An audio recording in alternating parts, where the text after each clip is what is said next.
full courage to speak out against autocrats. Both friends and foes send their agents across borders to hunt down and harass critics, even here on U.S. soil. We've seen disturbing allegations against an Indian government official for involvement in planning to assassinate a U.S. citizen in New York who was critical of the Indian government. This follows allegations of India's involvement in the killing of a Canadian Sikh leader earlier this year. The Modi government had labeled both critics as terrorists. Transnational repression is not new, but modern technologies have expanded the government's reach like never before. One of the most sophisticated global campaigns of transnational repression comes from the People's Republic of China. Of course, they deny this. They have said, and I quote, "The accusations of transnational repression is totally made out of thin air." But tell that to the Olympic figure skater whose father participated in Tiananmen Square protests, or the Asian American Army veteran who ran for Congress in New York, or the Radio Free Asia journalist who lives in Virginia. Beijing targeted all of them and their family members, trying to get tax records, installing cameras in their home, stalking them, imprisoning their family back in China. But it's not just China.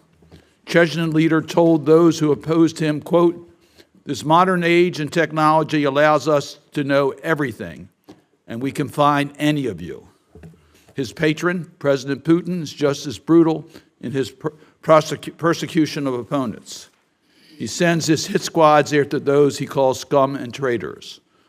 So I want to begin this hearing by thanking our witnesses, not just for coming to speak to us about this absolutely critical issue, but for your bravery and courage in the face of these attacks. And I'm going to have more to say about each one of our witnesses. This is a distinguished panel that have been on the forefront of the fight for human rights, and we thank you very much for your courage, and we particularly thank you for being with us today to share what we can do in regards to this important issue. Your continued dedication to defending human rights and democracy is an inspiration. As you all know, this is a deadly, serious threat to the safety of diaspora and exile communities.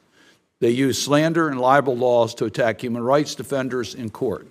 They threaten the family members of dissidents who still live back home.